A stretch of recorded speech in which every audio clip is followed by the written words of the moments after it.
Muitíssimo boa noite. Espiritualidade e saúde. Você acredita no poder da fé? O Globo Repórter de hoje entra no misterioso mundo das curas inexplicáveis. Doentes em estado grave, de repente passam a ter uma vida absolutamente normal. Um enigma para a medicina. Nossos repórteres percorreram hospitais, centros espíritas, igrejas, núcleos de meditação e até terreiros de candomblé. Encontraram cientistas perplexos com o trabalho dos médiuns e pesquisadores intrigados. Câncer, tuberculose, rupturas ósseas, não importa o problema. Quanto mais grave, maior a esperança do paciente. Que estranha energia é essa que promove a cura por caminhos tão desconhecidos?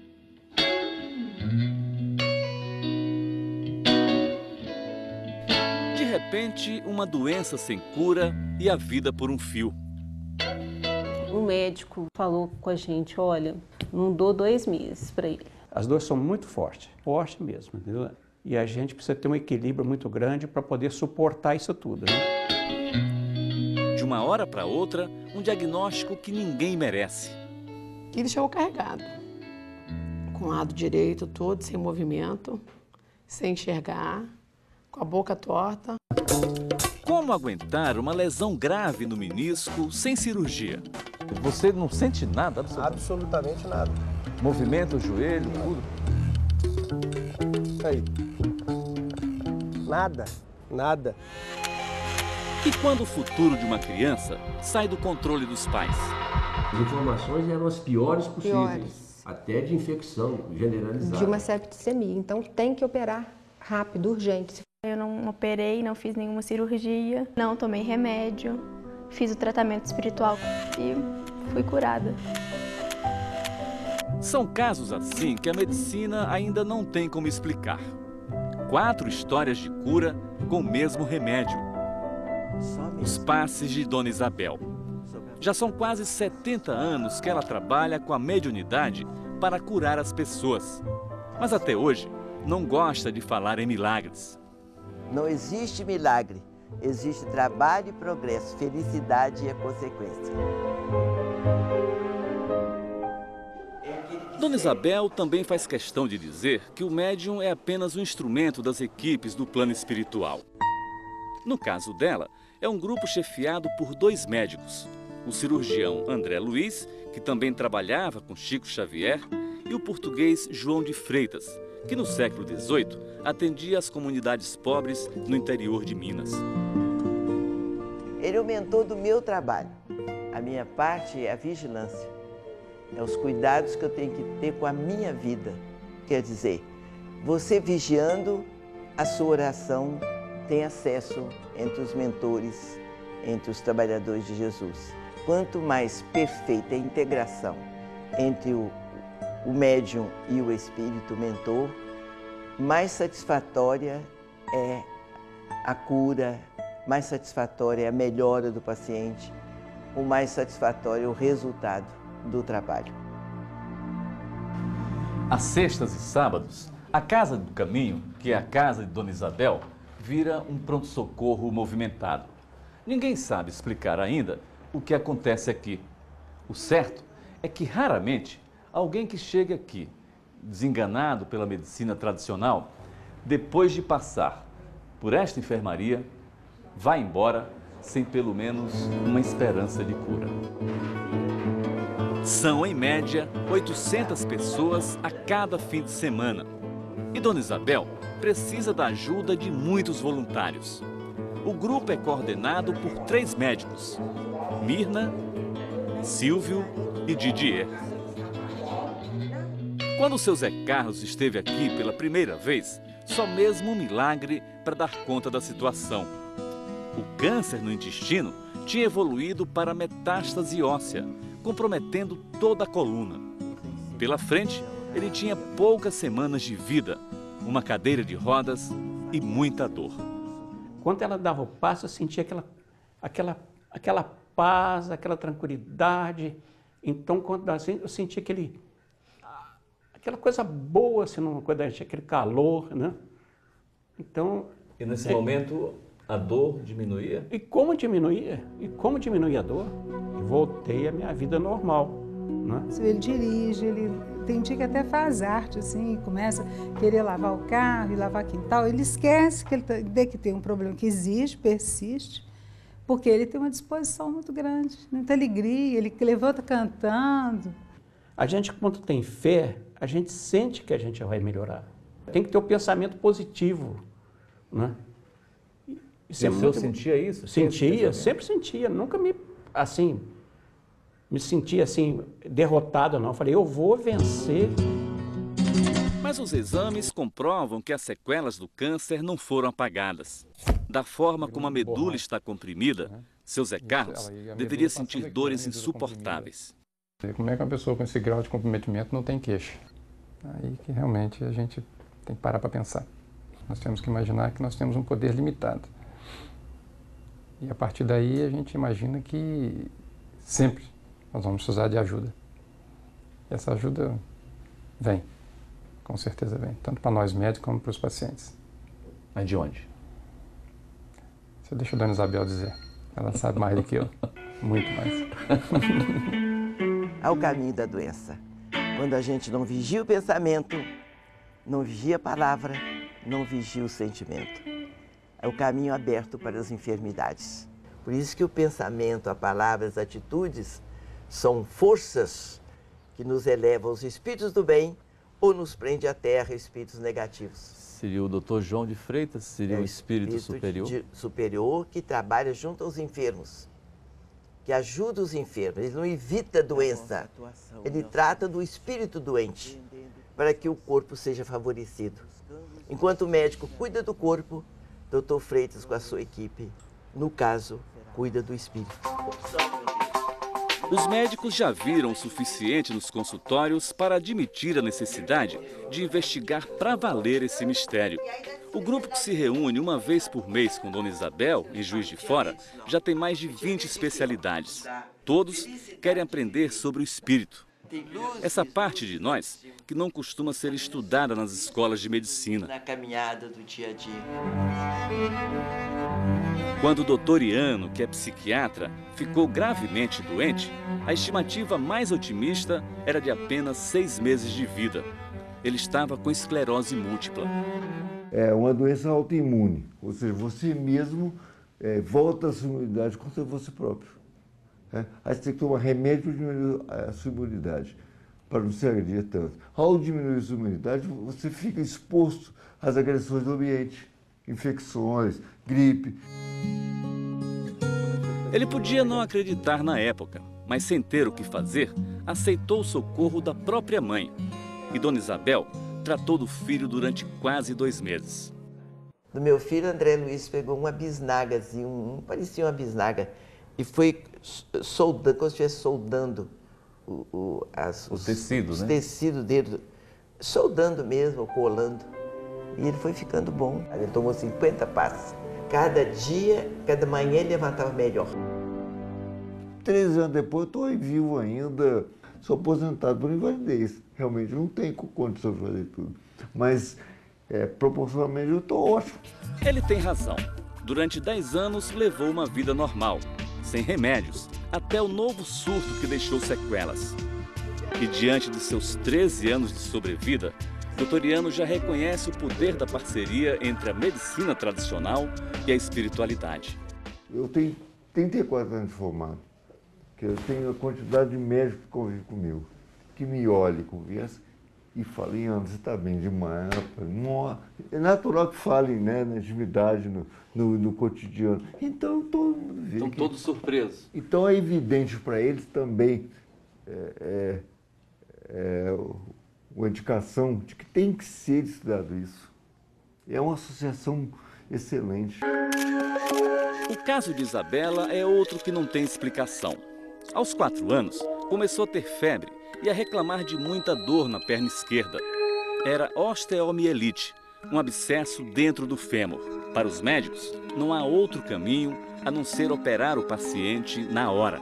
Se ela pega uma gripe, uma dor de garganta e o organismo não disseminar isso bem, é uma janela aberta para uma infecção grave, para uma septicemia. Então tem que operar rápido, urgente.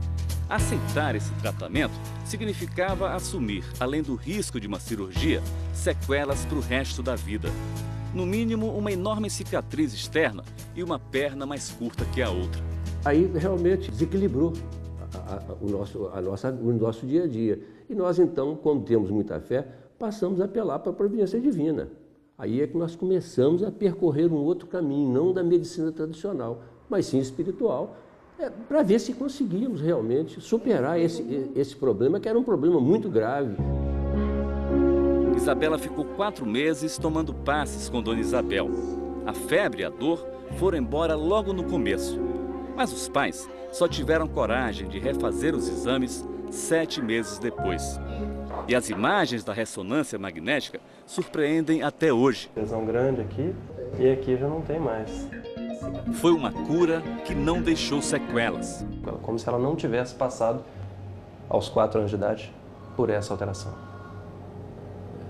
O que é que explica isso, doutor?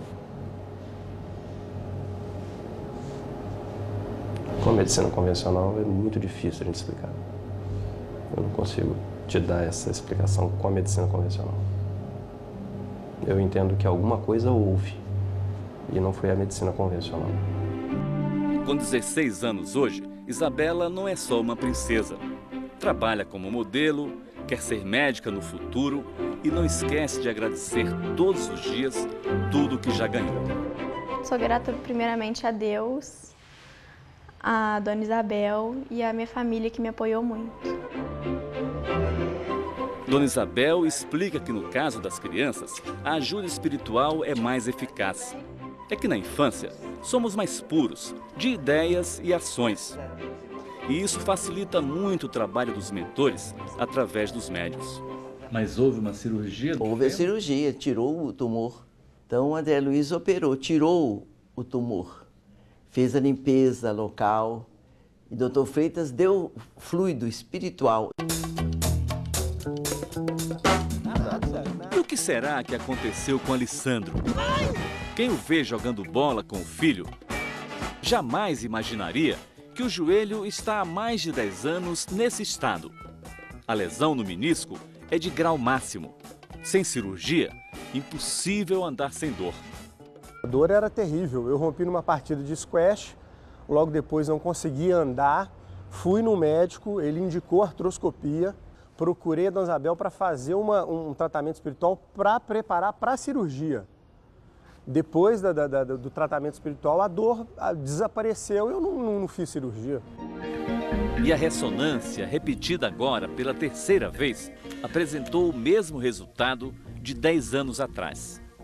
É difícil. A gente pegar um paciente com uma ruptura de menisco dessa e estando assintomático. Não senti nada, né? Não é muito comum, né? Eu tô para te falar que minha perna esquerda está pior do que a direita.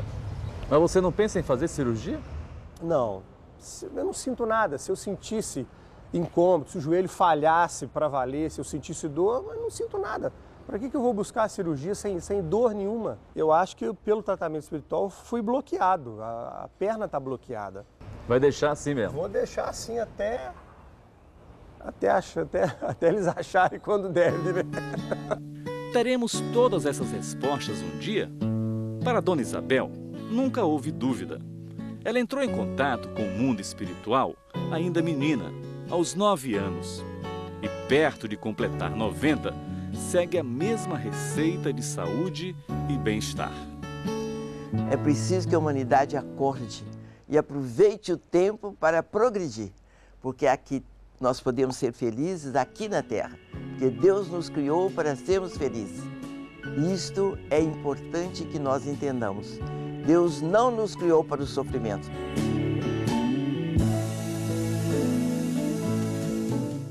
Você já ouviu falar em Reiki e Chorei?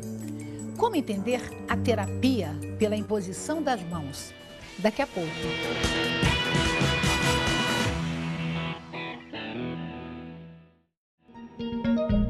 Sinal dos tempos. A consulta não é mais a mesma no maior hospital público do coração no Brasil. Uma novidade impensável até pouco tempo atrás. A senhora sente a presença de Deus? Sim. Eu sinto, acredito muito. Isso para a senhora é uma verdade? É uma verdade. Dona Diná é uma paciente de fé. Reza diariamente e pratica o pensamento positivo. Resultado? Tá ótimo. Maravilha. Perfeito. Graças a Deus. Seu Oswaldo tem 73 anos, hipertensão, vista fraca, problemas no pulmão e no coração. Mas quem diz que ele desanima? Eu acredito porque eu tenho fé em Deus. A fé do cardiologista não vem somente do fato de ser um católico praticante. É que no consultório já viu o suficiente para não ter dúvidas. O que ele quer agora é a comprovação científica. Pessoas que têm espiritualidade, elas são mais aderentes ao tratamento. Tomam remédio com mais regularidade, fazem a sua dieta de uma forma mais regular. Quer dizer, respeitam mais o seu corpo. Mas isso independente de qualquer religião, né? Assim, quando eu falo espiritualidade eu defino como a busca do sentido da vida. Independe de religião. Religião é uma coisa muito pessoal, muito individual e não pode ser abordada numa pesquisa científica. Teria a espiritualidade alguma influência no tratamento das doenças do coração? Aqui no Brasil, até agora a medicina nada comprovou. Há quem diga que sim e há quem diga que não. Por isso, o INCOR, o Instituto do Coração aqui em São Paulo, resolveu investigar esse mistério. Um desafio que esta equipe de cardiologistas começa a enfrentar. O grupo começou a se reunir este ano e ainda não tem prazo para concluir o trabalho. O assunto, por mais abstrato que pareça, já não encontra resistência dentro do INCOR. É um estudo piloto inicial nessa instituição e vai estudar nos pacientes idosos a influência do otimismo, da fé, né? No tratamento, no acompanhamento de várias doenças cardíacas. O senhor, como cardiologista, acredita nesses benefícios? Não, eu acredito plenamente. 73 anos, saúde de ferro e a vida bem resolvida há mais de uma década depois da aposentadoria. Mas a estabilidade não livrou Dona Ivone do estresse da vida moderna. Uma insônia severa acabou com o sossego dela. Eu tinha assim uma necessidade de uma paz interior que eu não sabia o que era. E a senhora achou essa paz aqui? Eu achei. Nas sessões de reiki? Nas sessões de reiki. O reiki é usado como terapia alternativa desde o surgimento no Japão, há quase um século. Através da imposição das mãos, acredita-se que é possível canalizar e transmitir a energia que está à disposição no universo para promover o bem-estar. Quem já experimentou diz que é tiro e queda. Eu estou mais equilibrada, com mais paciência. E a ansiedade? Foi embora. Nunca mais a senhora... Não, nem quero que ela chegue perto de mim. Se ela chegar, eu vou procurar um reiki. A ansiedade era uma inimiga que a advogada Marisilda combatia com remédios de uso controlado. Um veneno. Mas era o mal necessário, depois de uma crise aguda de ansiedade com 2 apagões. Esse processo não anda, protocolos que foram feitos há 30, 40 dias continuam inalterados. E no final do dia, depois de correr 2, 3 fóruns, voltar para o escritório e ter que passar para o cliente que não andou, não por culpa nossa, por culpa de um sistema que está parado totalmente. Então isso fica difícil. Assim como Dona Ivone, a advogada reencontrou a saúde através do reiki. Elas foram voluntárias em uma pesquisa da Unifesp, a Universidade Federal de São Paulo. Esta terapia foi testada no combate ao estresse em pessoas com mais de 50 anos. Muitas vezes, no término da sessão de reiki, eu ainda sinto a sensação como se a mão ainda estivesse imposta nessa região, ou muitas vezes no joelho. Tem momentos que essa energia é fria, tem momentos que essa energia é mais quente, mas sempre reparadora. Dona Marisilda melhorou tanto que segue a terapia até hoje. Fico agitada, fico no corre-corre dessa cidade grande que eu vivo e da minha profissão que eu exerço, porém o equilíbrio ele se mantém. Eu consigo chegar em casa, dormir tranquila, sem uso nenhum de medicação. Durante a pesquisa, as sessões de reiki foram monitoradas pelo eletrofisiógrafo. É um aparelho capaz de acompanhar a evolução do relaxamento do paciente. E isso é feito com eletrodos que medem a tensão muscular, a corrente elétrica e a temperatura corporal. Nós temos aqui 3 dados que, juntamente com outros dados, principalmente dados psicológicos e de investigação de qualidade de vida, que apontam que o reiki ele atua de maneira integral sobre a vida da pessoa. O terapeuta que trabalha com reiki há 15 anos aqui no hospital da Unifesp é um voluntário ajudando os médicos a pesquisar o assunto. Mas você sente essa energia nas suas mãos? Sinto. Como? Formigamento, transpirar. Essa energia está aí. É ela que nos sustenta. Você só recebe e distribui. Recebo e distribuo. O que chama a atenção da ciência é a capacidade que o corpo do ser humano tem de canalizar esse tipo de energia e transmitir a uma outra pessoa, né? Ou seja, é como se o ser humano fosse uma usina de energia que fosse capaz de passar alguma coisa de boa, alguma coisa que energizasse, alguma coisa que trouxesse um benefício, não apenas ao corpo, mas sobretudo ao ser humano de uma maneira integral. Ao final da pesquisa, não foi só a qualidade de vida dos voluntários que melhorou. Cresceu também a confiança no mundo espiritual. 10%, comparando as respostas antes e depois. Então a espiritualidade, ela sai do subjetivo, ela sai de alguma aura muito pessoal para alguma coisa que nós podemos determinar com números e validar através de procedimentos científicos. A técnica da imposição de mãos também é usada como prática de fé na igreja messiânica. E o jorei é muito parecido com o reiki. A diferença é que os praticantes do jorei acreditam canalizar a luz divina. Mas o objetivo é o mesmo: promover a cura do corpo e da alma. Nós temos muitos casos de curas, mas a cura por dentro, né? A cura do espírito primeiro. O homem se elevar, de ser melhor, de ser uma pessoa melhor. Silvio não perde uma oportunidade de agradecer à luz divina uma cura que foge dos manuais da medicina. Eu obtive assim, uma paz muito grande, uma tranquilidade. E durante esse tempo todo, em razão dos joreis que eu recebi, eu nunca senti absolutamente nada. Eu sempre levei uma vida, sempre tive uma qualidade de vida normal, como se não tivesse doença nenhuma. E a doença era grave, um câncer de próstata com metástase óssea. Eu tinha focos na coluna, focos no fêmur, no tórax, ou seja, nos ossos todos em geral, era generalizado. Hoje eu não tenho mais nada, graças a Deus. Agora você pega o caminho do hospital sem... Tranquilo, como se fosse um passeio.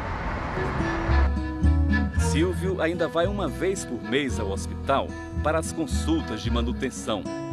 Toma remédios para fortalecer os ossos, mas o que faz todos os dias, religiosamente, é cultivar a fé e a vontade de viver. Eu acreditava, né, que ia ser curado, embora os médicos dissessem que não havia perspectiva de cura. Quem acredita no jorei diz que o ser humano é resultado das ações de todos os seus antepassados. As doenças seriam, portanto, um sinal de sofrimento de algum parente que já morreu e que ainda precisa purificar o espírito. O tratamento oncológico era uma vez por mês. E o tratamento espiritual? O tratamento espiritual era diário, eu ia todos os dias à igreja. E você recebia quantas sessões de jorei? Eu recebia em torno de 10 por dia, né? Silvio também caprichou praticando o Sonei, a prece sagrada dos messiânicos, para encaminhar o problema ao plano superior. Calcula que em 2008 chegou a fazer 30 mil orações. Rezava de manhã, de tarde e à noite. Não vou morrer tão cedo. E nunca teve sintomas ou se queixou de dores. No começo deste ano, ao refazer os exames, deixou os médicos sem palavras. Os níveis de PSA que ele tinha em 2009 eram bastante elevados. Esses níveis estão controlados hoje com o bloqueio hormonal e é normal que a cintilografia óssea tenha uma melhora. O que é diferente é que a cintilografia óssea teve uma melhora muito acima do esperado. A questão é o que o Silvio fez em pró dele que tenha feito ele chegar nessa situação. Será que foi sorte? Será que a doença dele tem alguma coisa ali dentro que faz com que ela tenha sido tão bem tratada, que o tratamento tenha dado tão certo? Ou será que o Silvio fez alguma coisa por ele, pela cabeça dele, pelo corpo dele, que tenha feito com que essa doença se tornasse mais fácil de ser tratada? A espiritualidade não faz milagre sozinha. E essa é uma certeza que não precisa de comprovação científica. O que falta descobrir é o quanto a fé contribui para o bom resultado dos tratamentos de saúde. O que acontece nas cerimônias fechadas do candomblé? Nossos repórteres acompanham os rituais para saber como os orixás podem curar. Veja a seguir.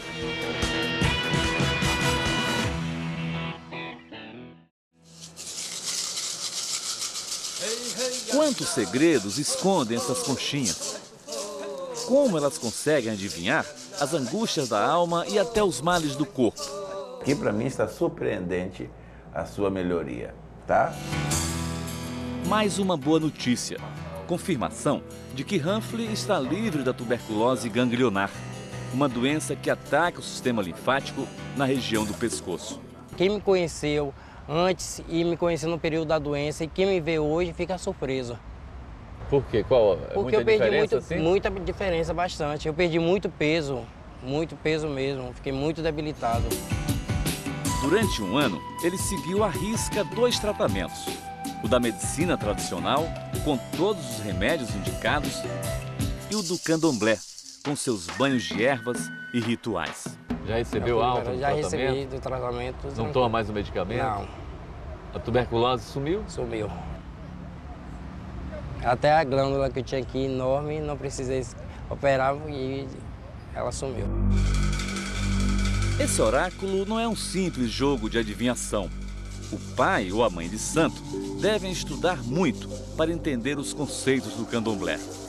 Pai Elson precisou de 7 anos para completar sua formação. Existe aqui um orixá Xangô. Luciene veio pedir socorro porque entrou em depressão diante de uma suspeita de câncer de ovário.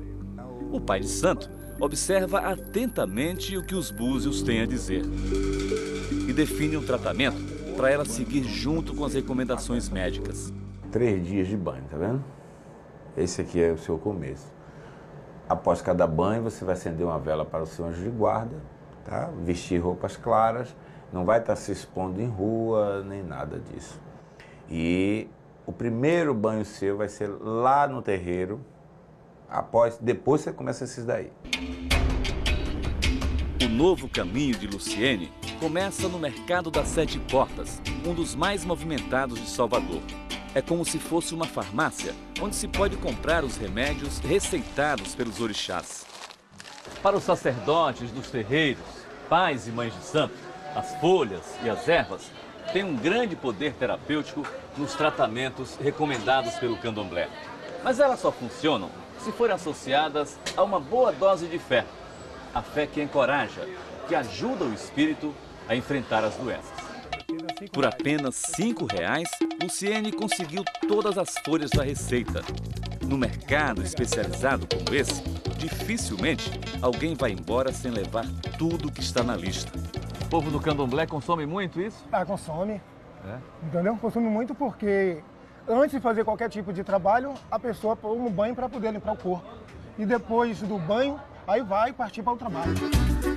Dia seguinte, Luciene vai a pé para o terreiro. Ela mora na mesma cidade, Simões Filho, na região metropolitana de Salvador. Orientada por uma filha de santo, ela segue rigorosamente todas as obrigações ritualísticas antes do banho de folhas. Tirando as influências negativas, as influências que têm atrapalhado os olhos dos médicos. Cantigas na língua dos orixás. Pipoca para afastar os maus espíritos. Sará, um bebê é boco. Durante todo o banho de descarrego, Pai Elson reza pedindo a cura. É boco, não. E a partir de agora, os caminhos para ela estariam abertos, é isso? Da minha parte. Agora ela vai precisar continuar com a fé, porque ela tem alguns banhos para ser tomado na residência, e retornar ao médico para repetir alguns exames que normalmente eu indico. O tratamento espiritual do candomblé tem o poder de renovar a autoestima e afastar as energias negativas de quem procura ajuda nos terreiros. Sem influências negativas, o paciente fica mais fortalecido para enfrentar o que tiver de ser feito num tratamento médico. Essa é uma das principais conclusões da pesquisa deste antropólogo, o professor Fábio Lima, da Universidade Federal da Bahia. Quer dizer, o candomblé pode atuar como um parceiro, né, da medicina. É um parceiro. Da mesma forma que é o espiritismo, da mesma forma que é o catolicismo. Mas o que difere nos terreiros de candomblé é que o tratamento é muito mais efetivo porque se dá de modo afetivo. Então, as mães de santo e os pais de santo acolhem essas pessoas acometidas de qualquer problema de saúde de um modo muito mais amoroso. E você sai daqui agora mais disposta a isso? Com certeza. Está se sentindo melhor? Tô. E você acha que funciona mesmo esse tratamento aqui no candomblé? Funciona. Se você tiver fé, funciona. Nada você tem fé? Tem.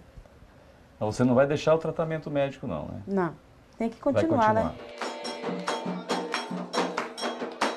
Quem vê esse bebezão não imagina o que ele já passou. A mãe teve toxoplasmose no final da gravidez. O filho foi salvo na maternidade à base de antibióticos e corticoides. Mas num caso assim, dificilmente a criança escapa de lesões do cérebro e graves problemas de visão. O candomblé ajudou, você acha? Ajudou muito, muito. E minha fé também.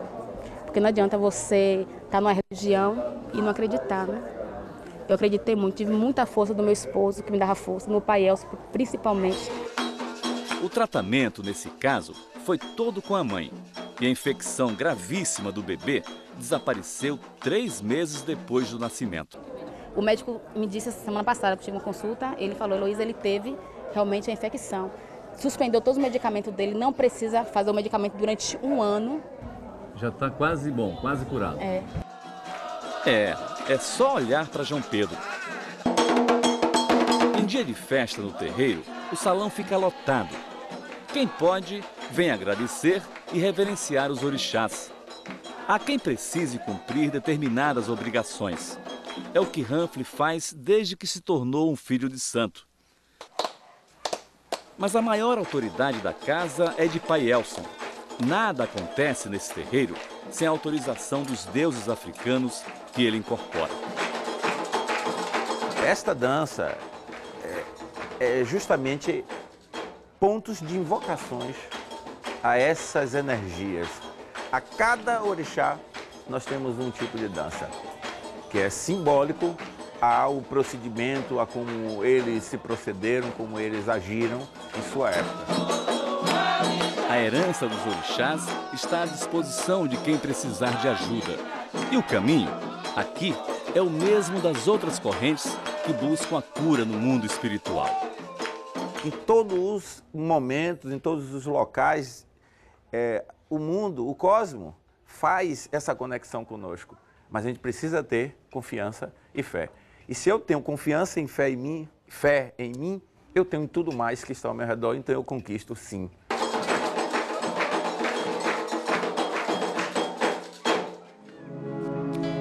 Desequilíbrios hormonais que transformam a vida feminina num inferno. E um poderoso antídoto, meditação, que cura até insônia. Daqui a pouco.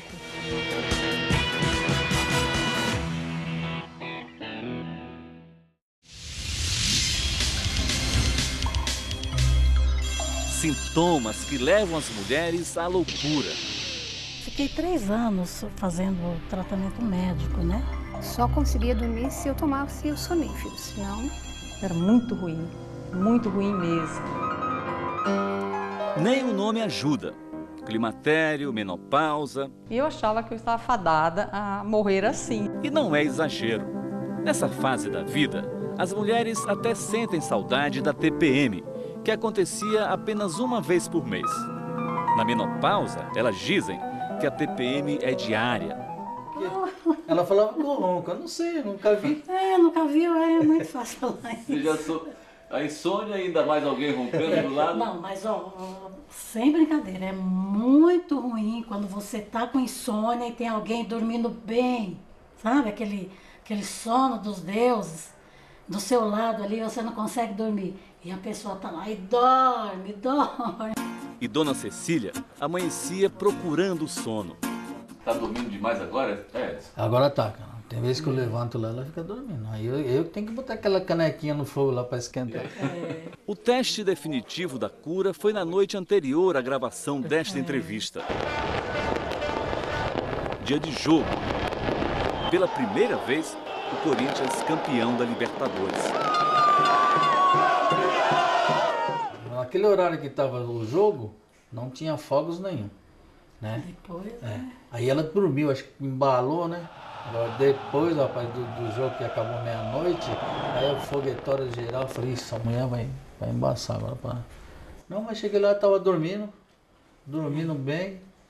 Aí eu falei, bom, beleza, né? Se eu deitar para dormir, agora eu durmo mesmo. E esse milagre de Dona Cecília tem nome. Graças a Deus, tá a muito meditação foi a salvação.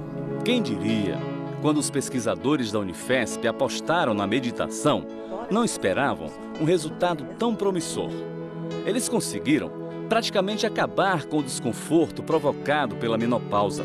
Você conseguir fazer com que a paciente não desperte mais à noite, durma mais do que 5, 6 horas, tenha um sono regenerador e tenha uma qualidade de vida melhorada, diminuição do seu estresse, da sua ansiedade, esse conjunto faz com que a gente fique muito feliz e entenda que temos uma técnica dentro da gente, fácil, barata e simples, que se aplicada de forma constante, pode ter benefícios para toda a saúde.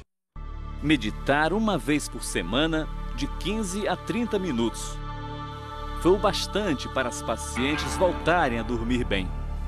Eu recomendo a acrescentar essas outras terapias que nós já conseguimos comprovar benefícios à terapia tradicional. Porque nós acreditamos que o paciente seja um complexo, né, um conjunto de corpo, mente, alma, e tudo que a gente fizer para beneficiar esse paciente é lucro e benefício para ele mesmo. A meditação também melhorou muito os níveis de atenção, de memória e de concentração de todas as voluntárias. E o mais importante, sem a necessidade de remédios. Insônia, não tenho mais, com certeza.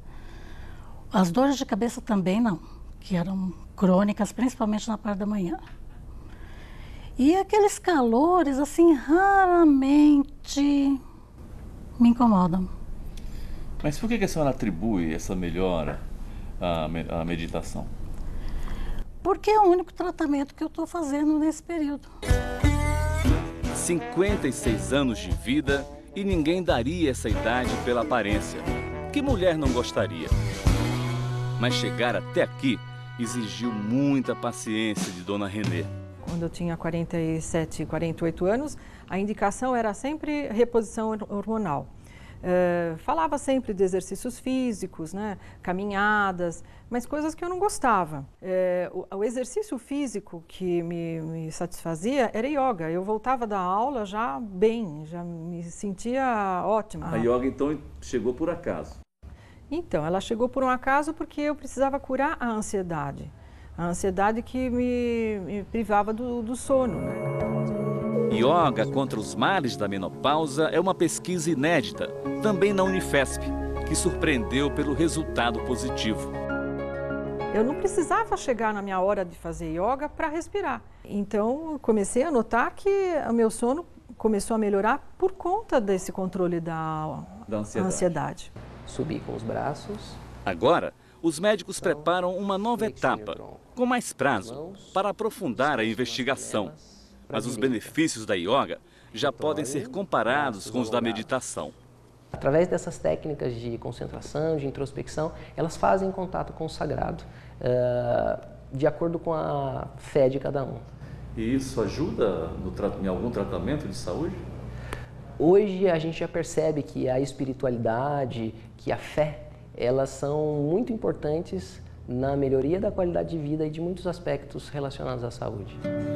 Quem participou da experiência só falta agradecer de joelhos. E para todas as mulheres, é uma senhora esperança de realizar um sonho de consumo que parecia impossível. Nem lembro que eu tenho menopausa. Você não fica pensando, eu estou numa fase de climatério porque eu estou na menopausa. Você não fica pensando isso todos os dias. Isso aí é uma fase que passa, a gente só lembra quando está passando mal. Quando você está passando mal, o que é? É porque eu estou no climatério. Né? Quando você não tem os sintomas, você não lembra, nem pensa nisso. A medicina diante de um grande desafio. O poder da espiritualidade também pode ajudar a ciência? Veja a seguir.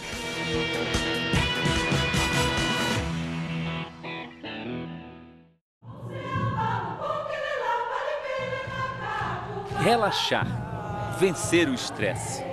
Um desafio impossível para o homem moderno? Estou mais calma. Eu acho que as pessoas melhoraram, mas fui eu que melhorei, viu? Incluir no diagnóstico os sentimentos e emoções do paciente. Para os médicos, um novo tempo. A gente não pode crer, né, que o poder do homem, nosso poder, ele é soberano. Seria uma falta total de coerência, principalmente com as informações que a gente tem nos dias atuais. Se para o paciente a religiosidade é algo importante para a vida dele, é obrigação do médico levar isso em consideração na avaliação do diagnóstico, do tratamento e até de que estratégias podem ser úteis para ajudar o paciente a melhorar ou se recuperar de seus problemas de saúde. Médicos e pacientes aprendendo juntos que a cura depende de uma boa dose de entrega. Esse é o meu horário. Eu me dou, são 40 minutos, 1 hora de atendimento. E de outra boa dose de fé. Eu adotei esse tratamento assim com tanta fé, sabe? Que eu acho que também ajudou, né? Para todos, é cada vez mais evidente que a espiritualidade pode ser a chave para o controle da própria saúde. Equilíbrio interior, você consegue se situar frente às adversidades, às situações estressantes da vida com muito mais calma, fazendo que com o mesmo problema demore muito para que você saia do seu prumo, do seu equilíbrio. Sem esquecer que a gratidão também tem força de milagre quando se trata da saúde do corpo. É daí que a gente preserva a saúde da gente. É agindo para o bem, amando, perdoando e servindo ao crescimento do bem, fazendo aos outros aquilo que a gente quer que os outros nos façam. Xoxolosão.